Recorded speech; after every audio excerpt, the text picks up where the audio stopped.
Eu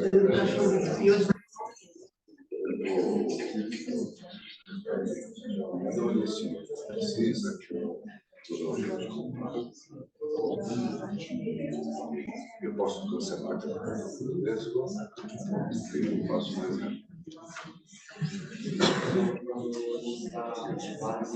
Bom dia, gente.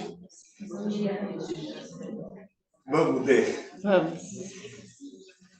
Bom, gente, bom dia. Vou falar com vocês um pouquinho a respeito da transferência de embriões mosaico, né? Esse assunto sempre é polêmico, né? Então, eu trouxe para vocês o que tem de novidade dentro desse tema. Bom, primeiro, deixa eu tentar passar por aqui. Isso.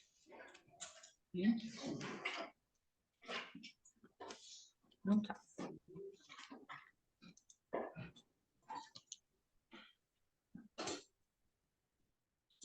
Você passa para mim, que aqui não está passando. Hã? Agora foi. Tá bom.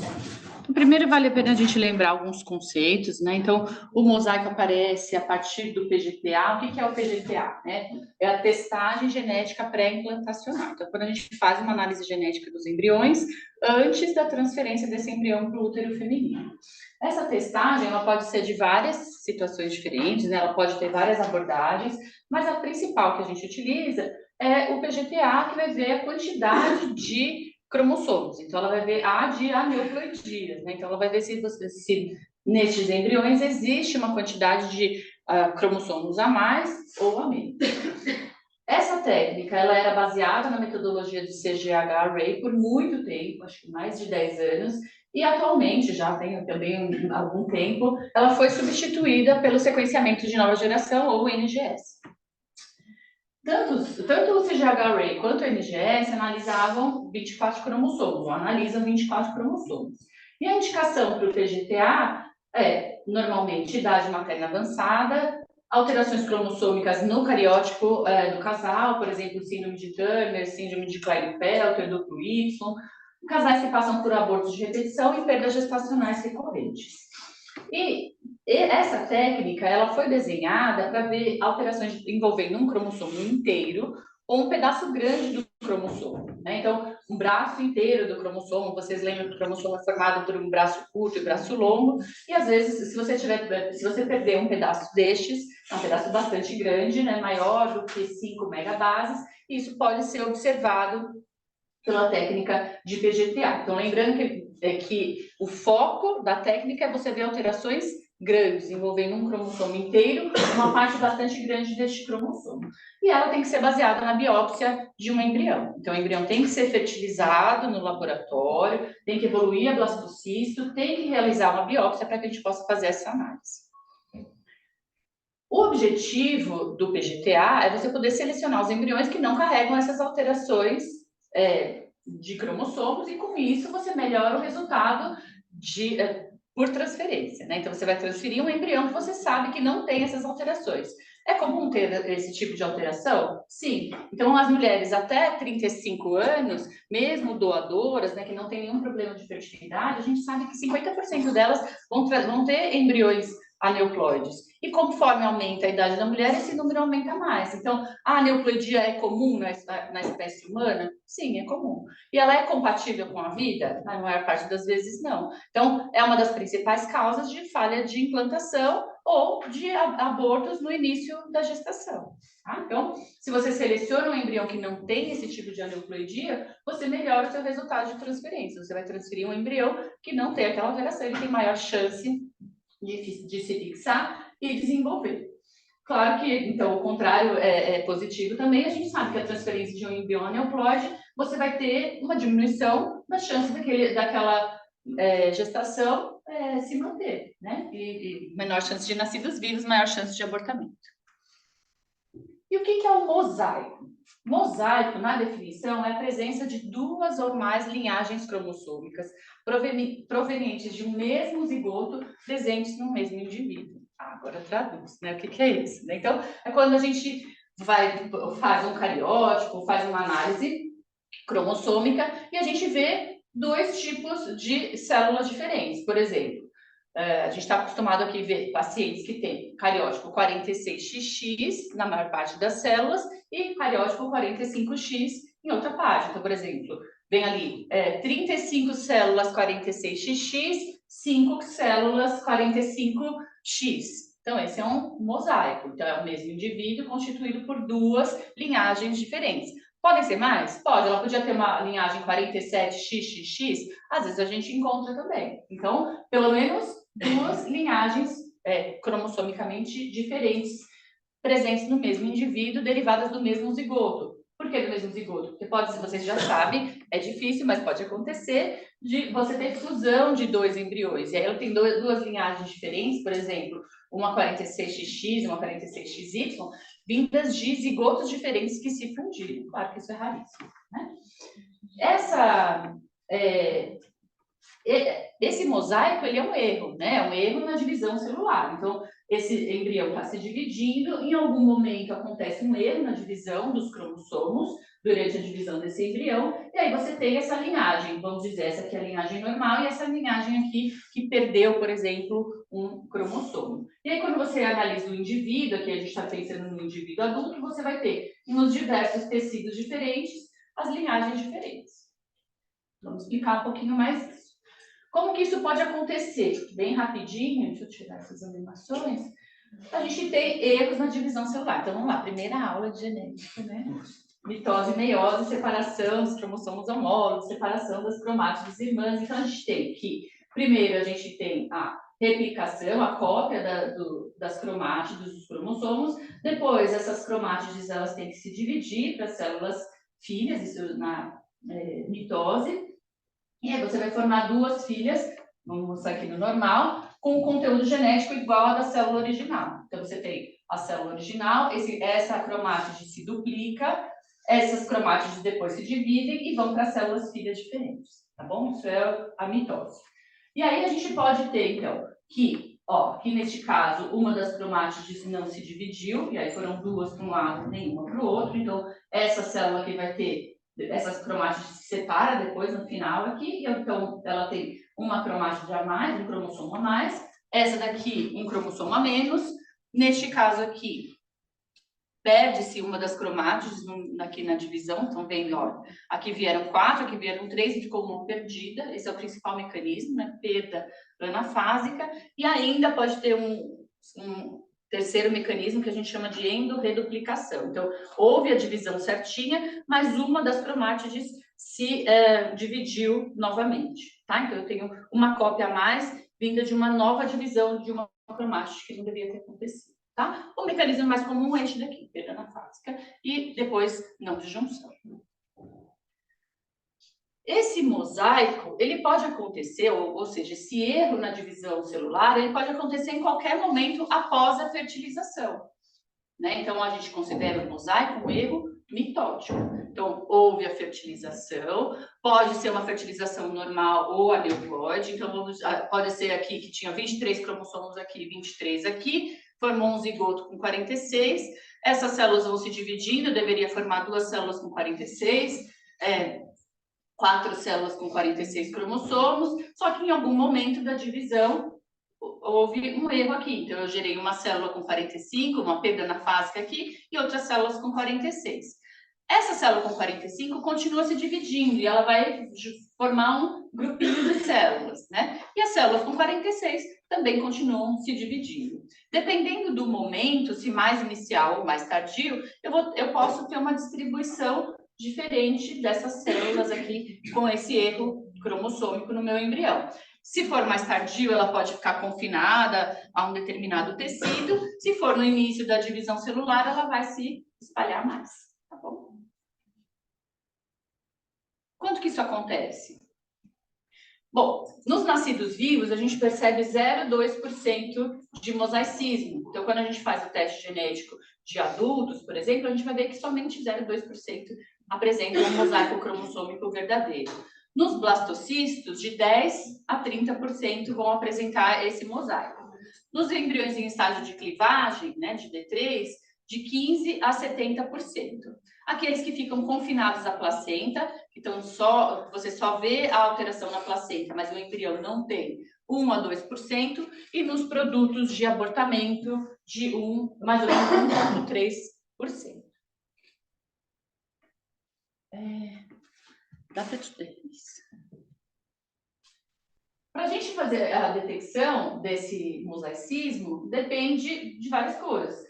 Pode ser, por exemplo, se você tem um mosaicismo que está confinado à placenta. Se você não analisa a placenta, pode ser que você não enxergue aquele mosaicismo. Então, dependendo do tecido que você está analisando, ele pode ser perceptível ou não. Então, depende do tipo de tecido que você está analisando. Às vezes você compara. Em adultos, a gente compara, por exemplo, a pele com o sangue, ou a mucosa oral com o sangue, porque às vezes você tem que, num determinado tecido, você tem a presença de uma alteração cromossômica que não está presente em outro tecido. Então, às vezes, comparando dois tecidos, a gente consegue observar esse mosaico. Depende do tamanho da alteração cromossômica, se ela é perceptível ou não. Depende do número de células estudadas. Então, por exemplo, num cariótipo, a gente analisa de 20 a 40 células. Se eu analisar 5, por exemplo, pode ser que eu não pegue aquela célula alterada, porque ela tem normalmente uma proporção menor. E depende da sensibilidade da técnica utilizada. Qual a técnica? No adulto, a gente vai usar o cariótipo clássico, a citogenética clássica. Nos embriões, a gente usa as técnicas de sequenciamento de nova geração, tá? No sequenciamento de nova geração, a gente analisa normalmente a biópsia, que é de 5 a 10 células embrionárias, que foram retiradas dos embriões no 5º dia, no 6º ou no 7º dia. E aí a análise que a gente vai ter é uma porcentagem das células que foram retiradas. Vejam que não é uma porcentagem, é uma porcentagem da porcentagem, né? Porque essas 5 a 10 células, elas representam uma porcentagem desse embrião, né? Um pedacinho desse embrião, e dentro desse pedacinho a gente vai ver que ainda uma porcentagem pode estar alterada ou não, né? Assim, a gente vai ver ali 2 ou mais linhagens numa quantidade pequena de células, certo? Que foram retiradas de um único pedaço, né? Então, quando o Ivan faz uma biópsia, ele não faz a biópsia de vários pedaços do cromossomo, de várias regiões diferentes, ele vai biopsiar uma região só. Então, se justamente a região que ele biopsiou é a região que tem aquelas células alteradas, ele vai observar. Se não, se ele biopsiou uma região que não tem a alteração, pode ser que a gente não veja. Aqui, gente, é o gráfico de como isso é observado no laboratório, tá? Então, esses pontinhos representam os cromossomos, né? Assim, várias regiões que são observadas dentro de um cromossomo. Vocês estão vendo que está todo mundo mais ou menos ali dentro dessa linha média que está entre a linha verde e a linha vermelha, certo? E vocês estão vendo que tem aqui um pedacinho que está abaixo da linha vermelha, indicando então uma deleção completa de um cromossomo. Por que completa? Por que eu sei que não está em mosaico? Porque ela está totalmente abaixo dessa linha vermelha. A mesma coisa aqui no cromossomo 10. Vocês estão vendo? Olha, eu tenho uma linha aqui, de repente eu tenho uma parte aqui que está abaixo dessa linha vermelha, certo? E no mosaico? Então, isso aqui é uma deleção completa, não mosaico, de todas as células. E no mosaico? Como que é observado? Vejam, essa aqui é uma deleção completa. Essa daqui, ó, esse aqui é o mosaico. O que eu tenho? Vocês veem que tem uma queda pequena nessa linha, mas ela não é grande o suficiente para passar daqui. O que isso significa? Que eu tenho algumas células que são normais, que estão puxando para cima, e algumas células alteradas que estão puxando esse desvio para baixo. Se fossem todas as células, a gente esperaria que estivesse aqui, né, abaixo da linha, ou no mínimo na linha vermelha. Mas, olha só, olha isso aqui, ó. Super pouquinho, ó. Tá? Esse aqui tá um pouquinho maior. Então, é baseado nesta observação que é determinado o mosaicismo. Olha, não tá normal, tem um pedacinho aqui que tá um pouco para baixo. Quanto para baixo? Então, aí vai depender da técnica, da análise desse gráfico. Tá? E aí que vem o mosaicismo de alto grau ou de baixo grau. Né? Então, esse daqui eu falaria que é um de alto grau. Então, ó, tá mais ou menos 50% de diferença aqui entre a linha normal e a linha do alterado. E esse daqui? Esse aqui tá uns 20%, sei lá, né? Tá mais perto do normal do que do alterado. Então, eu consideraria esse aqui um de baixo grau, esse aqui talvez um de alto grau, certo? Mas não sou eu que determino. É a Genomics ou o laboratório que faz a análise, tá? O que a gente tem observado é que depois que veio a técnica de NGS, que esses resultados têm aparecido mais para a gente. Então, enquanto era CGH Array, a gente não via isso.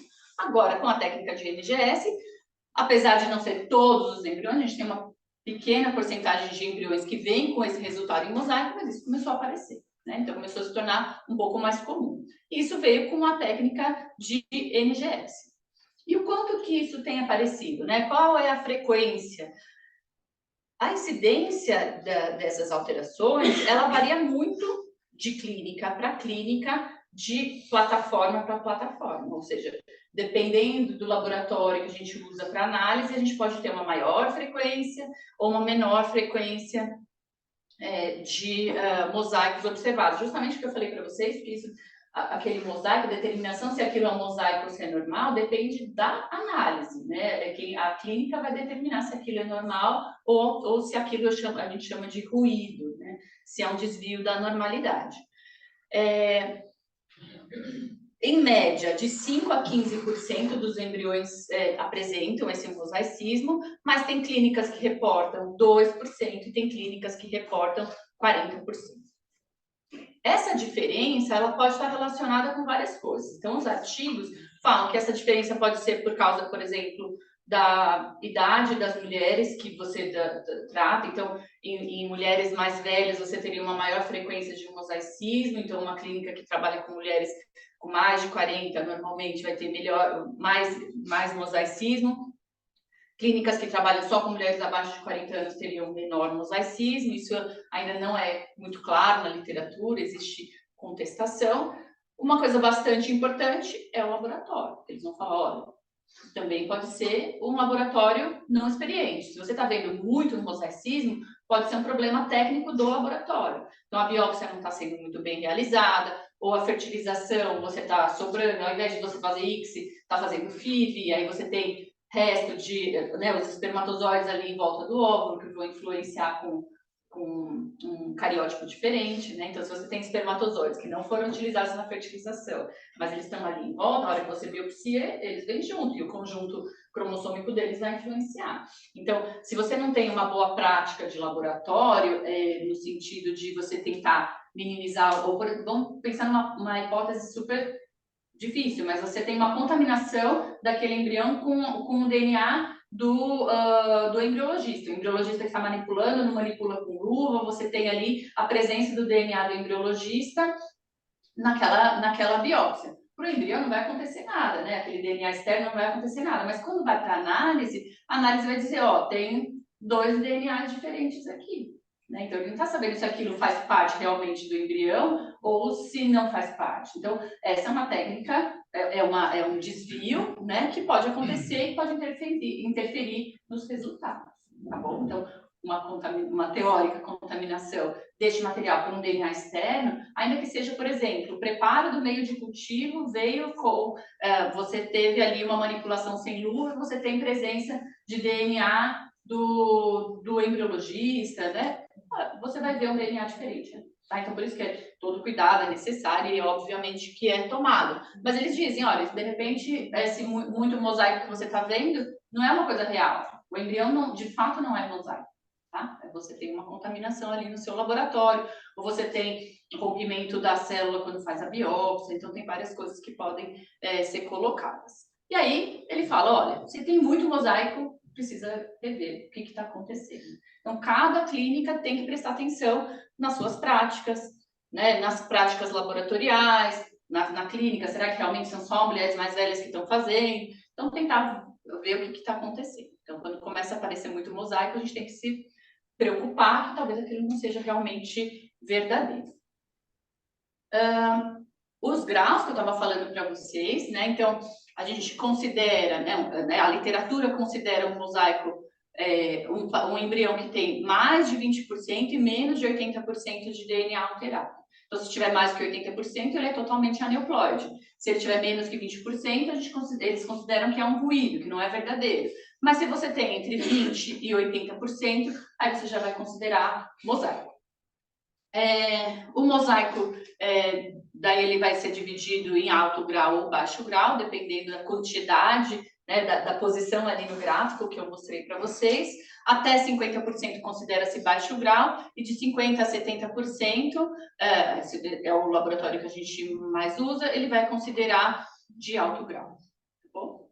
Aqui, gente, é o que eu falei para vocês. Então, aqui o embrião totalmente normal, totalmente anormal, e aqui um embrião mosaico. Estão vendo que tem algumas células alteradas no meio das células normais. Se o Ivan fizer a biópsia aqui, vai vir normal. Se ele fizer a biópsia aqui, a aneuploide completa. Se ele fizer aqui no meio, ó, ele vai pegar tanto essa quanto essa, vai vir uma porcentagem de células normais e alteradas, mostrando um mosaico. Então, vejam, gente, que o mosaico ele também pode ser um problema de onde foi feita a biópsia. A gente não sabe onde essas células vão estar distribuídas, né? Então, se der certo de pegar aqui, né, certinho na junção, você vai pegar as duas células diferentes, mas pode ser que você pegue em regiões ou totalmente aneuploides ou totalmente euploides. E aí, dá para fazer a biópsia do embrião inteiro? Não dá, né? E qual que foi o dilema, né, relacionado com esses embriões mosaico, né? Começou a aparecer um monte de mosaico e falou, e agora? O que a gente faz com isso? A gente vai descartar esse embrião? Né? Teoricamente, sim, né? Ele tem uma alteração cromossômica, uma aneuploidia, é incompatível com a vida, ou vai levar a um abortamento, né? Mas a gente sabe que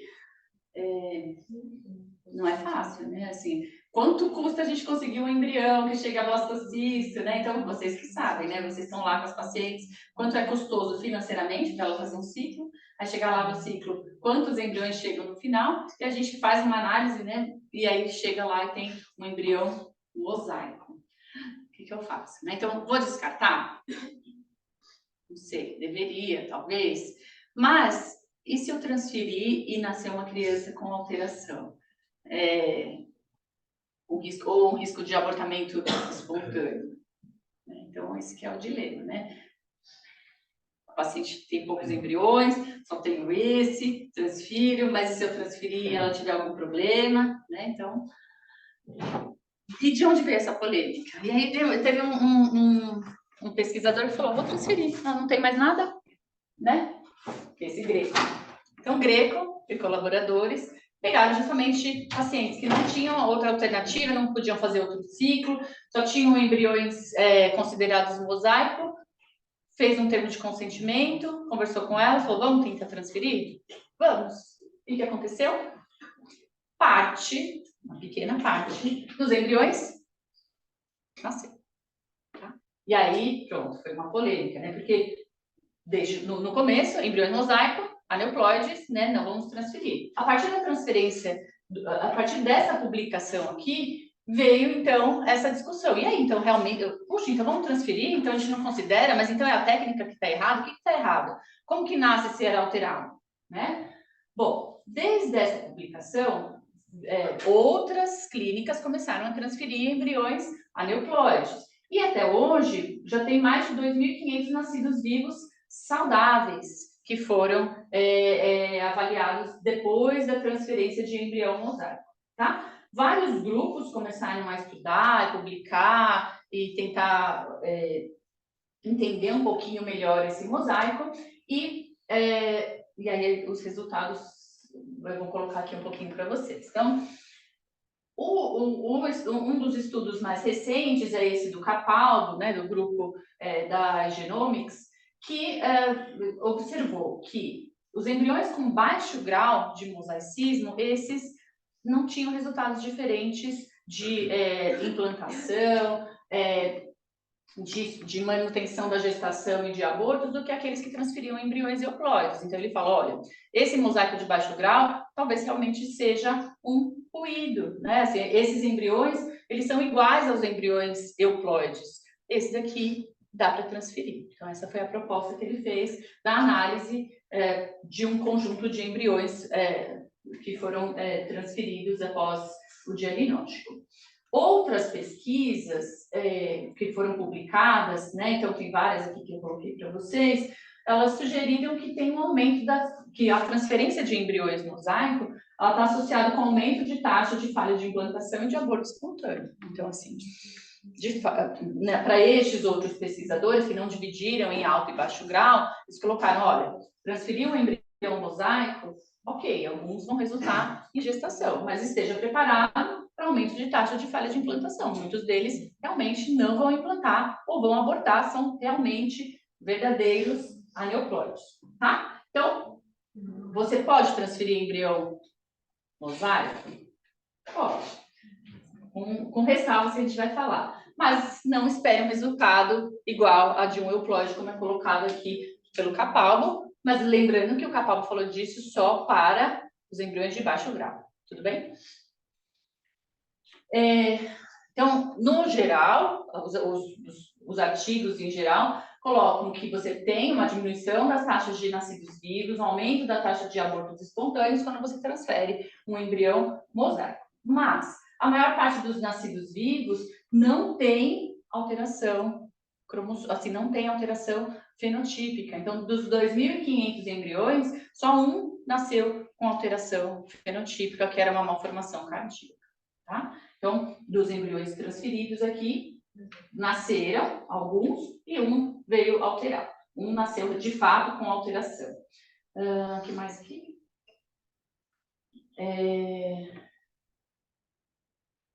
Ele fala que, claro, que isso é um número ainda muito pequeno, que os estudos são poucos, que a gente tem ainda análise de dados retrospectivos, só do Capalbo, que é um duplo cego, que é um estudo um pouco diferente, mas o que ele coloca aqui é que esses casos que foram transferidos são casos onde você já tinha problemas, né? Aquele casal que já tentou todas as transferências possíveis e só sobrou aquele embrião mosaico. Ninguém transfere um mosaico de primeira, né? Então, você transfere primeiro os embriões normais e aí, ok. Então, que estes casos que estão reportados, né, ainda que, né, e aí a gente vê essa diminuição de taxa, aumento de taxa de abortamento, são os casos piores, né, aqueles casos que já transferiram tudo que tinha e sobrou o embrião mosaico, e isso realmente pode ser um viés, né, então aquele paciente podia ter outros problemas que não só o problema da qualidade do embrião.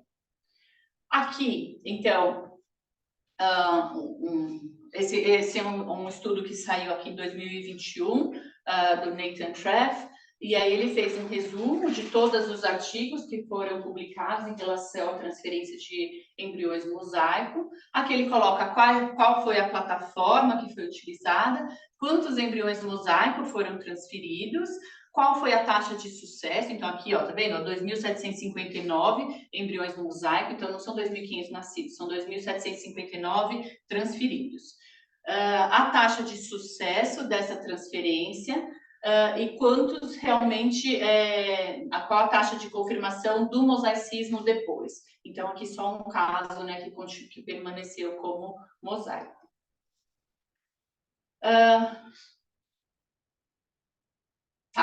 Este artigo aqui, ele fez, então, uma rebiópsia. Pegou aqueles embriões que eram considerados mosaico. Foi para ocultar isso aqui.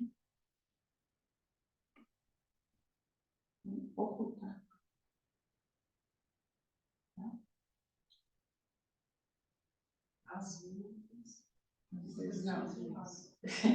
Tá bom, deixa lá no título, que é melhor.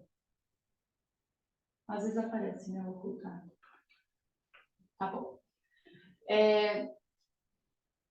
Este estudo aqui, ele pegou 37 artigos que falavam sobre a transferência de embriões mosaico. Ele convidou, fez o resultado de análise de 1.124 embriões mosaico e convidou essas clínicas, né, que tinham esses números a fazer uma rebiópsia, uma nova análise desses embriões. O que foi observado é que uma parte deles foi considerada euploide, uma parte deles foi considerada totalmente aneuploide, e você teve 42% que continuaram mostrando um mosaicismo. Então, você tem aqui uma mudança, né? Vejam assim, ó, que metade dos embriões que foram considerados, mais da metade dos embriões que tinham sido considerados mosaico, eles depois mudaram de classificação para totalmente aneuploide ou totalmente euploide. Agora não passa. Agora passa.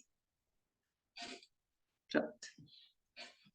No conjunto de todas essas análises, né, o que foi considerado no final? Então, qual que é o consenso atual? Então, que se tiver menos do que 20%, né, ou dentro, próximo de 20% de mosaicismo, essa transferência é considerada segura, porque é muito provável que esse embrião seja um euploide, tá? Se você tiver mais do que 80%, né, o próximo de 80%, 70%, aqui, ó, então essa faixa aqui vermelha, esse embrião ele vai ser mais próximo do aneuploide, né? Talvez seja um aneuploide total. E aí você tem, então, uma baixa taxa de gestação, baixa taxa de implantação, aumento do número de abortamentos e uma diminuição da taxa de nascidos vivos. E aí, então, dependendo da quantidade, né, da proporção de mosaicismo, você vai escolher se você vai fazer a transferência ou não. Lembrando, então, que essa transferência aqui é insegura, né? Então, aqui, ó, ele não coloca um limite, veja que aqui não tem o número, né? Mas a gente pensa aqui em torno de 50%. Então, até os 50%, você teria ali uma transferência mais segura, e acima de 50% de mosaicismo, você já começa a entrar nessa área mais perigosa, certo? A gente tem recomendações gerais para transferência de embriões mosaico, então pensando que esses artigos todos foram baseados também nessas recomendações, que é assim, se você tiver um embrião normal para transferir, ele deve ser preferido a transferência, óbvio, né? Ninguém vai querer transferir primeiro o mosaico. É importante que a gente tenha confiança tanto no nosso laboratório quanto no laboratório de análise, que vai fazer esse diagnóstico, né, do mosaicismo. Então, se a gente tem um número alto de mosaicismo, rever os conceitos do laboratório, trocar de plataforma, né, de repente mudar de laboratório que faz a análise. O laboratório de análise tem que ser confiável, né, tem que ter uma plataforma variável, confiável. Mosaicismo inferior a 20% pode ser considerado normal, e maior que 80% deve ser considerado totalmente aneuploide. E de 20% a 80% é o caso que a gente precisa prestar atenção e pensar um pouquinho se a gente vai fazer a transferência. Se a gente for fazer a transferência, tem aquelas prioridades, né? Então, se é o mosaico para monossomia ou para trissomia. Então, preferi monossomia porque é aquele que não tem muito, não nasce muito, né? As trissomias nascem mais. E aí a gente tem que ver também qual é o cromossomo que está envolvido, tá? Então, nunca a gente vai transferir alterações envolvendo trissomia do 13, do 18, do 21, ou não se recomenda, porque esses têm nascidos vivos. Então, vamos lá. Prioridade de transferência. Mosaico de baixo nível, de 20% a 50%. Então, esses são os que devem ser preferidos, então, não os de alto nível. Entre monossomia e trissomia, preferir as monossomias. Se é o cromossomo, uma parte do cromossomo, ou se é o cromossomo inteiro envolvido, então a gente vai avaliar, dependendo do cromossomo, qual é o cromossomo que está, e se o mosaicismo envolve só um cromossomo ou mais do que um cromossomo.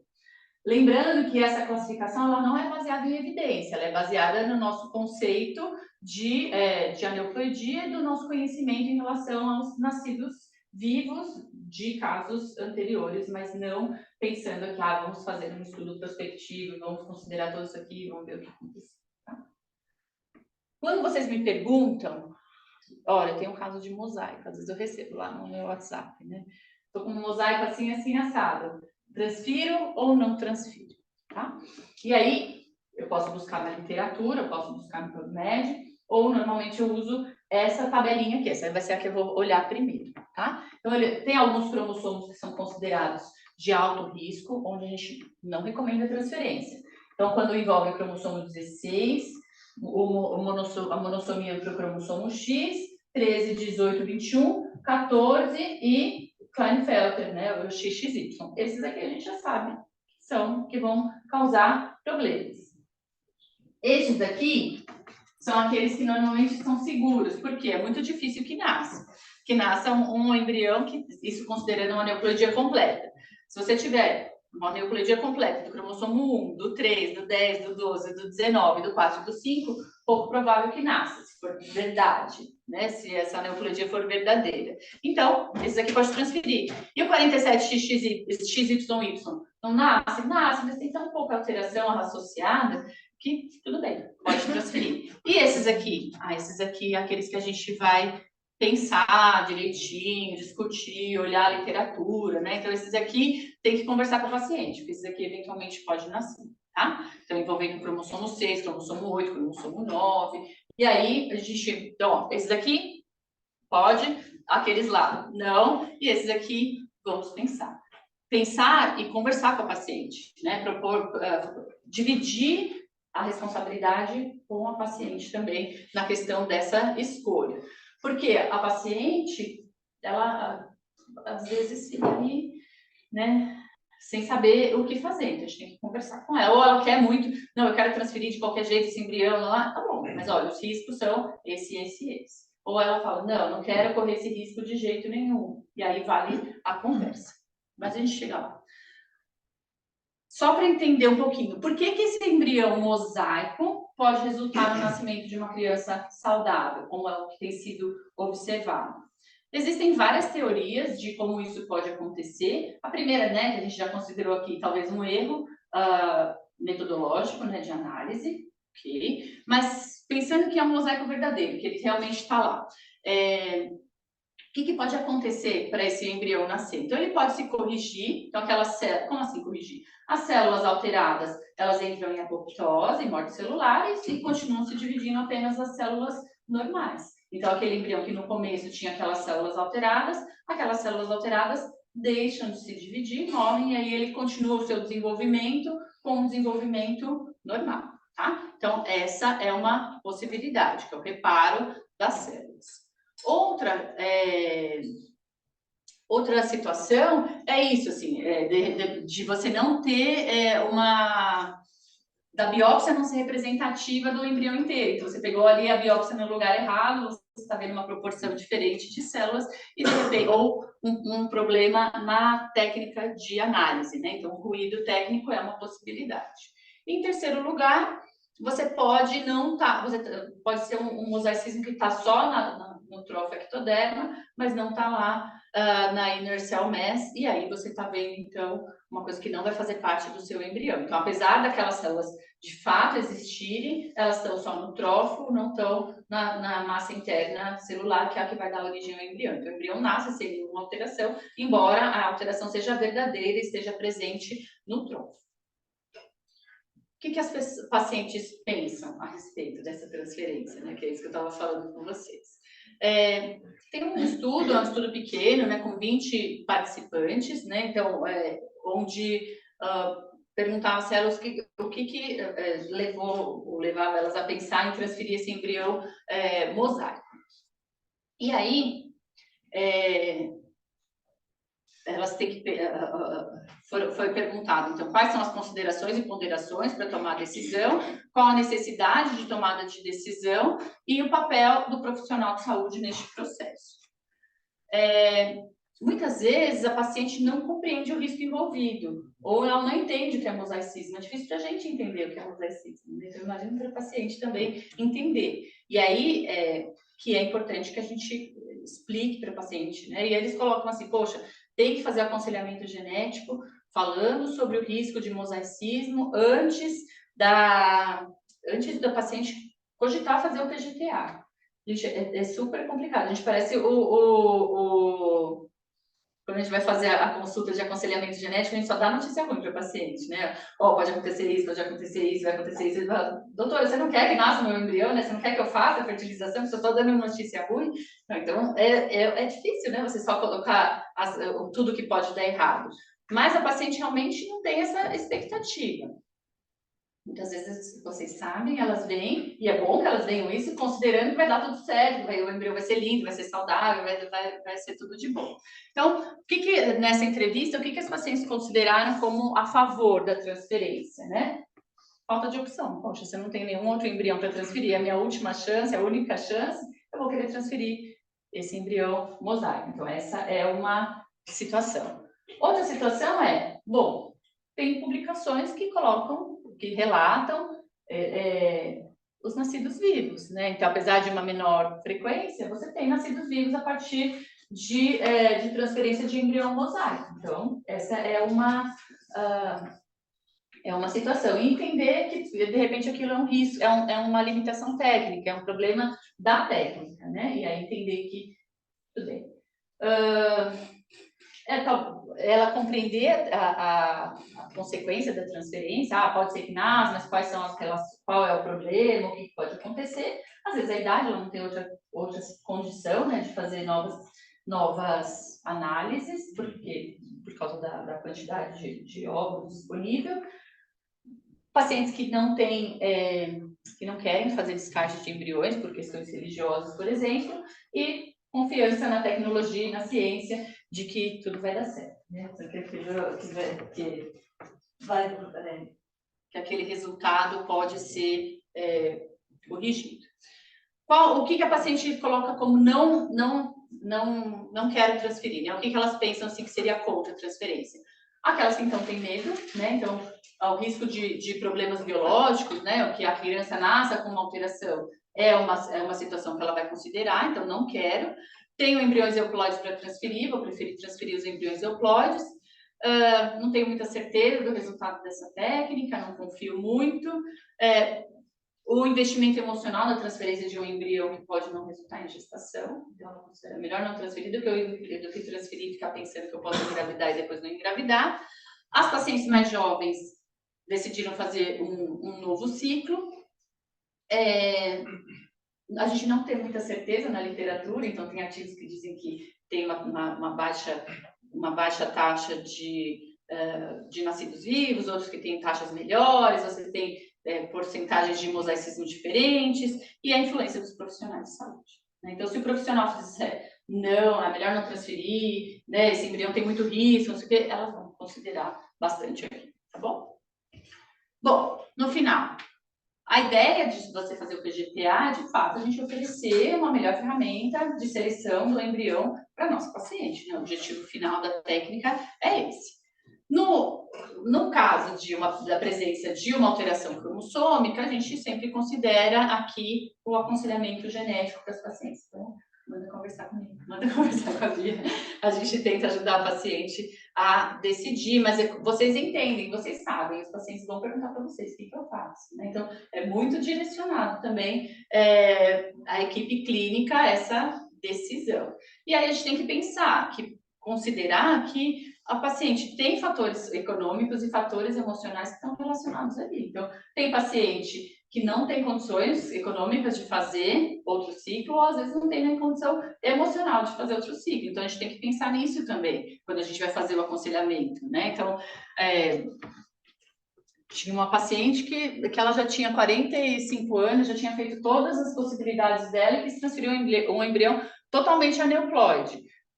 Tinha uma parte alterada do embrião. Ela não tinha condições emocionais de fazer outro ciclo. Condições econômicas ela até tinha, mas emocionais não tinha. Não, ele transferiu. Eu protestei, né? Falei, olha, acho que não deve, né? É um embrião aneuploide, tem um risco biológico, expliquei tudo para ela. Mesmo assim, ela quis transferir, porque ela precisava emocionalmente fazer aquela transferência, né? Ela não conseguia abandonar aquele embrião. Transferiu, não engravidou, mas ela tinha que cumprir com aquele processo. Então, a gente, quando está fazendo esse aconselhamento, né, a gente tem que considerar esses aspectos também.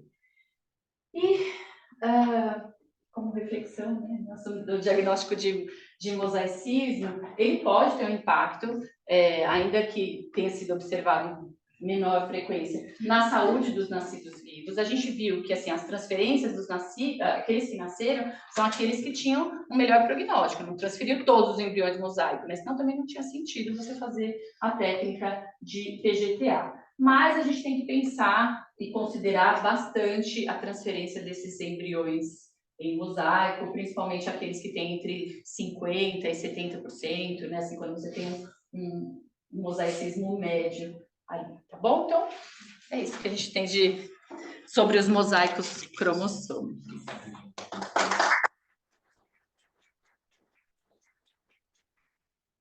Dúvidas? Ainda bem que você... Eu falo assim, ainda bem que ele não ouviu para não ficar contestando. Que bom.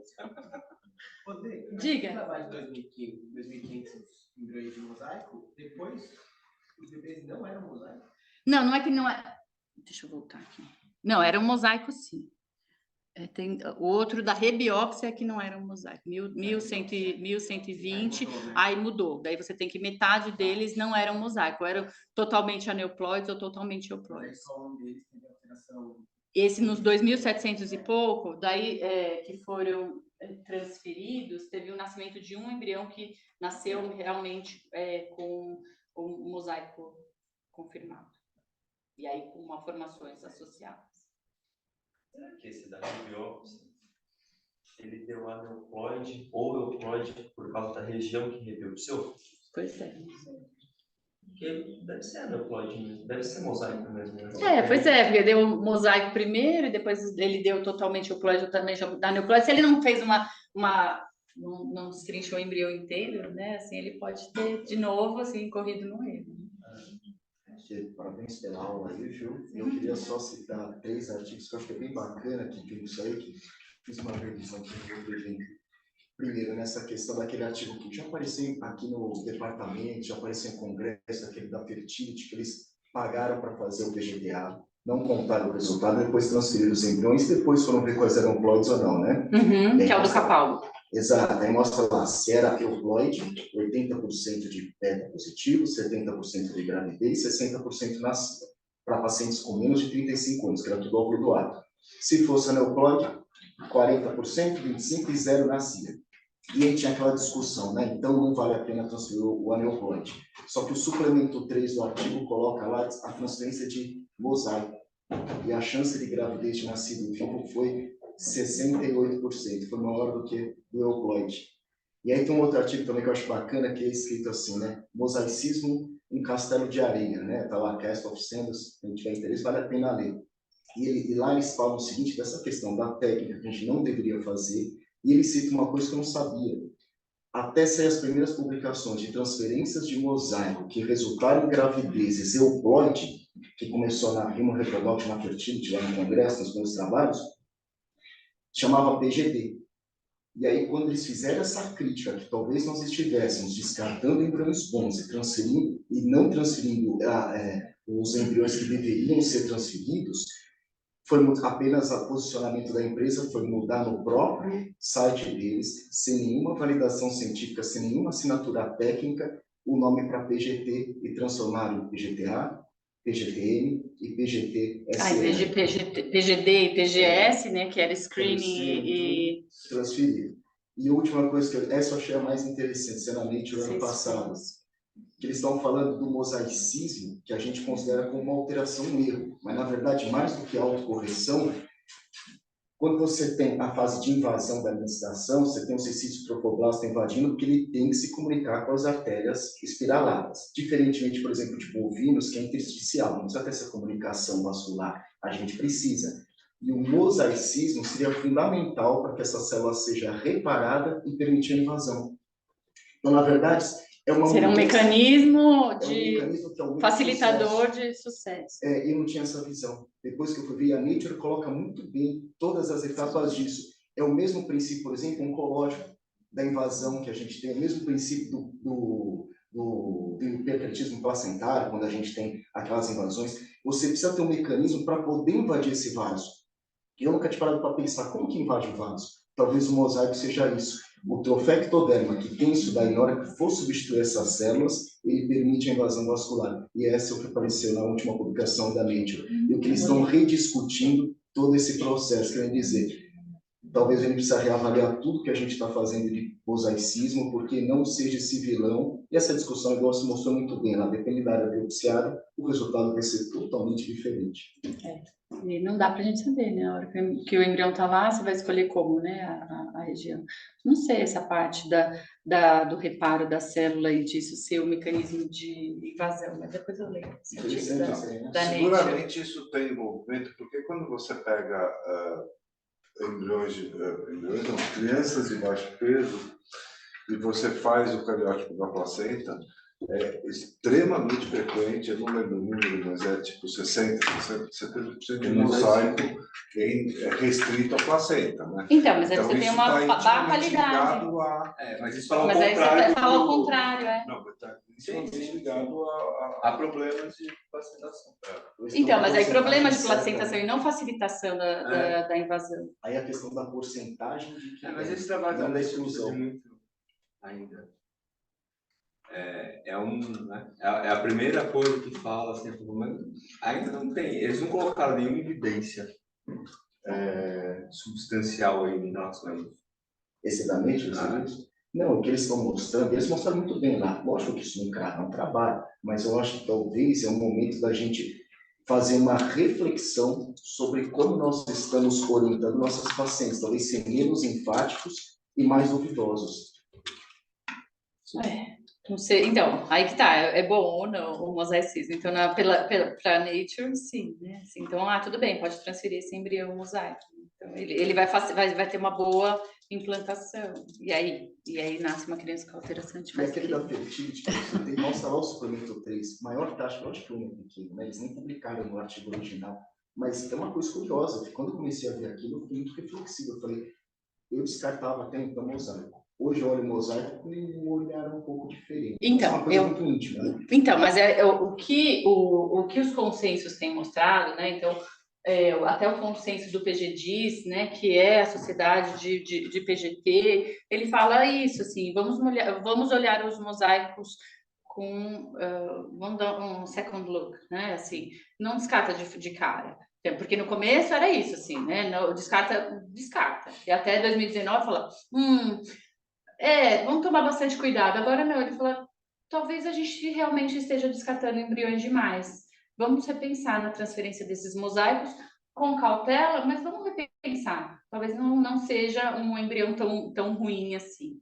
Então, hoje, o pensamento é esse. Então, não é mais assim de muita cautela, vamos considerar, vamos dar uma segunda olhada. É claro que se você não tiver outra condição.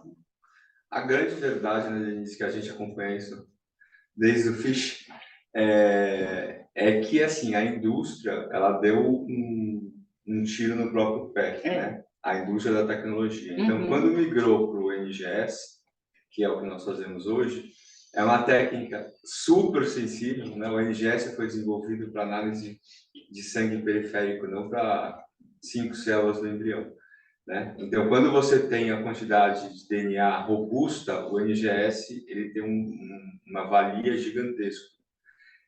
A hora que você vai colocar isso no embrião, ele dá uma quantidade de DNA baixa, poucas células, você tem os benditos ruídos do software na leitura, né? E eles tiveram que achar soluções para tanto ruído, porque tanto ruído significa muito mosaico, né? E muito mosaico começou a ser um tiro no pé da técnica.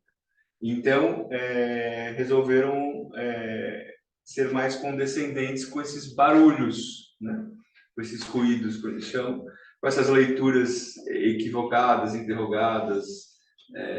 Daí começaram, o embrião tem mosaico mesmo? Faz parte do desenvolvimento nesta fase ter mosaico ou é problema técnico? Na dúvida, começa a transferir. Então. Para acalmar o ânimo de todo mundo que começou a bater no peito e falar que estava jogando embrião fora.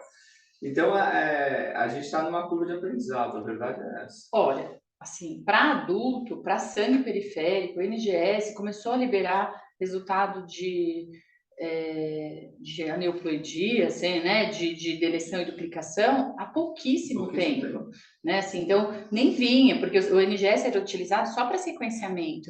Esses resultados, para você fazer essa análise de quantidade a mais e quantidade a menos de informação por NGS é tão delicado, nem todas as plataformas estavam bem desenvolvidas, assim, há pouquíssimo tempo a Mendelics começou a liberar esse tipo de resultado, tem laboratórios que nem liberam esse tipo de resultado para sangue periférico, imagine para embrião. Então, assim, não era adequado fazer esse tipo de análise por NGS. Se você pensar 20%, né, de 5 células que foram biopsiadas, você tem uma célula alterada para 4 células normais. O que é uma célula alterada? Né? Quando eu faço uma análise de cariótipo, eu considero pelo menos 3 células alteradas com a mesma alteração para considerar um mosaicismo verdadeiro. A gente tem, então, numa melhor hipótese, eu tenho 10 células biopsiadas, eu tirei ali, eu estou vendo que eu tenho 2 alteradas, que são os 20%, né? 2 de 10, a gente não considerada, né? Sim, mas o que eu tô analisando é a quantidade de células alteradas naquela biópsia, eu não estou vendo no embrião inteiro. Por isso que eu digo que limita mais ainda essa análise. Exato. Então, é uma porcentagem da porcentagem. É você olhar de 100 escolas, 5, querer cravar que aquela cidade tem um não bom em cima.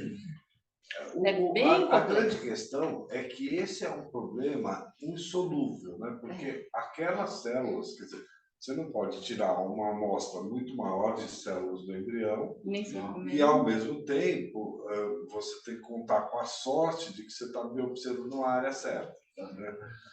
E é sorte, quer dizer, você não tem uma outra... a ideia melhor seria você poder biopsiar o embrião e não o trófico. Talvez você tivesse uma maior certeza Então é impossível esse problema ser solucionado desta forma. Quer dizer, na questão técnica, você não tem o que fazer. É por isso que eu acho que a biópsia embrionária está fadada a desaparecer.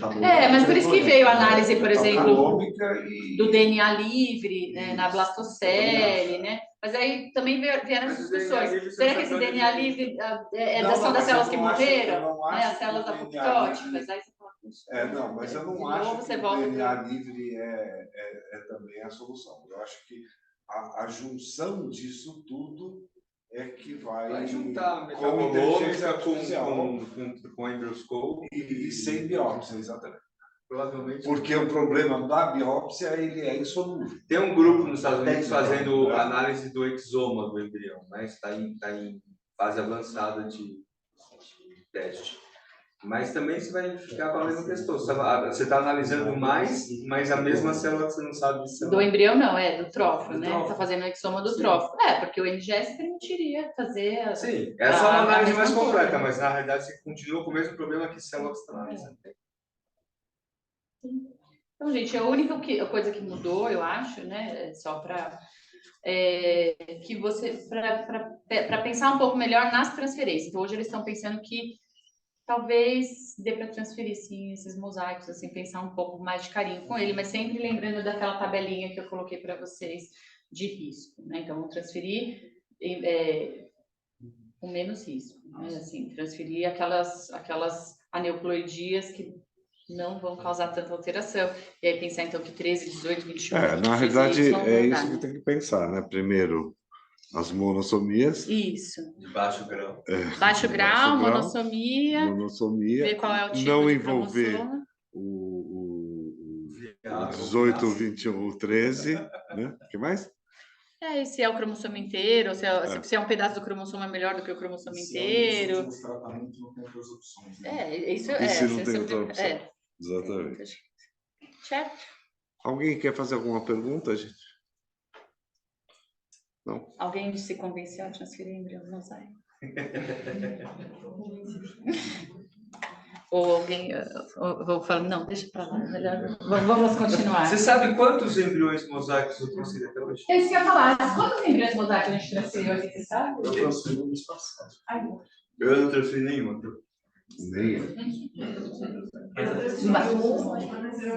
Mas a gente tem uma gravidez de mosaico. Tem? Acho que deve estar em curso. A gente deveria acompanhar, eu transferi, na realidade, os pacientes fizeram mais ou não quiseram transferir o mosaico, mas até hoje o que acontece é que eu não transferi. Alguém mais Mas transferiu? certamente tem o meu viés aí, Então, isso que eu falei, né? Tem o viés do médico, né? Com Da certeza. influência que o médico coloca ali para transferir ou não transferir. O Caio já me perguntou de algumas transferências também. E esse mosaico transfere ou não transfere? Eu olho lá o cromossomo, assim, né? O Valdemar também já me mandou. E esse aqui? Não. Eu normalmente sou do time do não. Eu tenho uma transferência de um mosaico baixo. E tem um aneuplágio também que ela quis. Eu tenho É um contrassenso, né? Para que você faz biópsia se você vai transferir? Mas é porque é a aneuploide, última opção, né? A pessoa não tem mais, que daí ela vai transferindo. Aí transfere o euploide, transfere o mosaico, assim, não tem mais nada, não tem outra chance, vou transferir esse. A questão do abandono, chefe, de pensar assim, estou abandonando, e se, né? E se nascer, né? E se vier normal? Ela jogou na internet e deu alguma coisa também. Ela jogou na internet e deu alguma coisa. Sim, então, porque tem as redes sociais ali, né? Falando, não, nasce, criança. Pera lá, pode ser que nasça normal, será que é um meio? Tudo isso. Bom, gente, alguém tem algum caso para apresentar? Alguma coisa? Não? Tá. Então, eu queria discutir algumas coisinhas com vocês. Antes da discussão, posso falar algum? Lógico. Posso? Tá bom, fique à vontade. Não, é só um pouquinho É seu? um pouquinho de história que faz bem, né? Acho que a gente... Quem somos nós sem olhar para trás?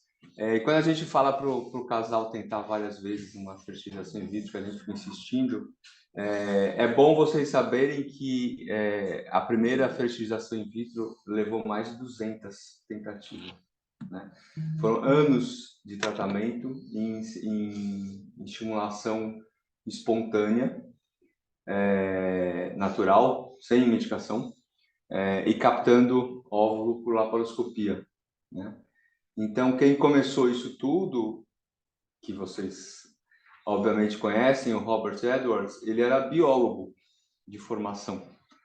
Depois ele fez um PhD em genética na época, mas ele era biólogo e ele era obcecado.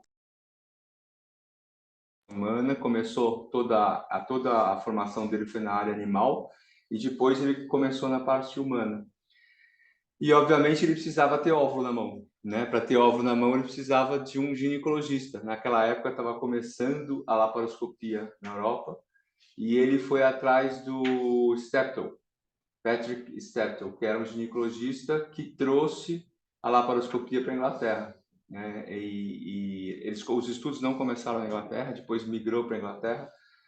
E aí os dois se uniram lá em Bourne Hall, na Inglaterra, onde exatamente no dia de hoje, 25 de julho de 1978, nasceu o primeiro bebê de proveta, depois de mais de 200 tentativas, sem sucesso, né? E foi precedido ainda por uma ectópica. Nessa época, quem ajudava, então o Steptoe fazia laparoscopia e tirava os ovos. E o Edwards era o pai ali da biologia da época.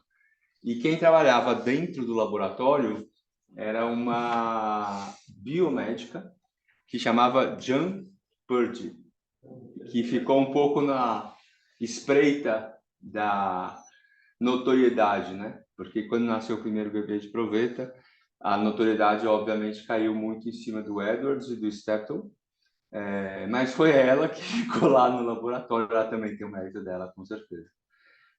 E ela foi a primeira, ela é considerada a primeira embriologista, né, Ivan? Mas ela é enfermeira que se especializou, ela recebeu o título de embriologista e foi considerada no final da vida. Mas ela morreu sem grandes repercussões, né? Mas existem relatos históricos escritos até do Edwards dizendo que o trabalho ali ela ajudou muito no microscópio, né? E por causa dessa data emblemática e dessa história, hoje é considerado o Dia dos Embriologistas. Então, Uma salva Uma de salva de palmas. palmas, Deus.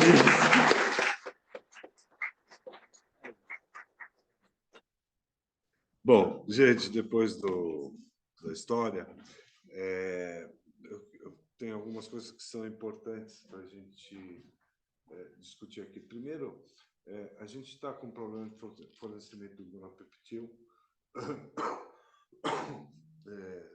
Isso sempre acontece, né? De vez em quando, um ou outro insumo, ele por qualquer motivo, deixa de chegar. Por exemplo, está sem caneta de Menopur também, de 1.200, só tem ampola de 75. Então, são coisas que acontecem. Eu estou só